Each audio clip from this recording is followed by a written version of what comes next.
Hi, I'm Nancy Cordes on Capitol Hill, and welcome to Capitol Hotsheet. Here on Capitol Hill, we saw a rather stunning development today. Democrats and Republicans, for once, perhaps agreeing on a way forward out of this debt mess.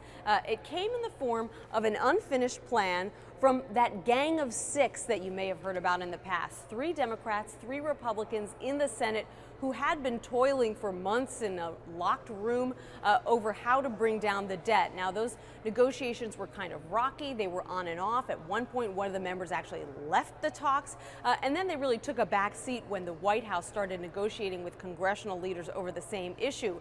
But now that it appears that those White House talks have faltered a bit, the Gang of Six came back into the forefront, and they said to all the senators, here's our plan, take a listen and tell us what you think. And a lot of members, Republicans and Democrats, expressed a lot of optimism about the plan. They thought it was pretty balanced. It includes both spending cuts and some tax increases to bring down the debt. And after the meeting was over, we talked to a number of members and asked them what they thought. Take a listen. Obviously, the first test is how many of our colleagues stand up and say, yes, this is a direction that deserves support. We saw a very strong and positive reaction this morning. We're seeking to get greater clarity based on signatures on a letter, and we'll see where that winds up.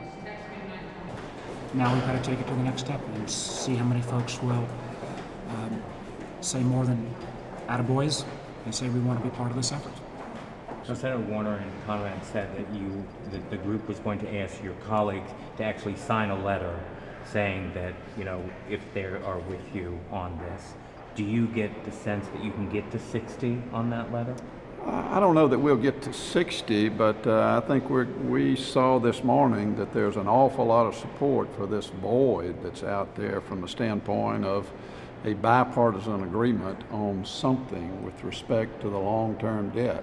What our goal is to send a message to the marketplace that we're serious, that we're using the right numbers. These are not fuzzy numbers that we're using, and we're being realistic.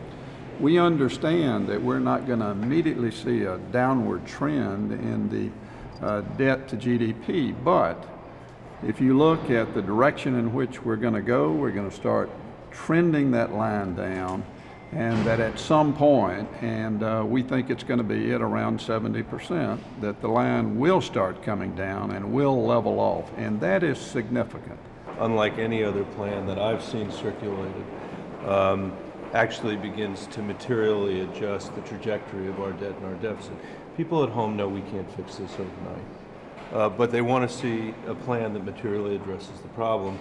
This one does. It also has the benefit of being something that actually is attracting support from both sides of the aisle. We can't pass anything here, and we can't meaningfully address the deficit and the debt in a partisan way. It's got to be bipartisan. So I think that's a huge step forward here too. And there's just so many things about this plan that are going to make sense to fiscal hawks, and I'm one of them.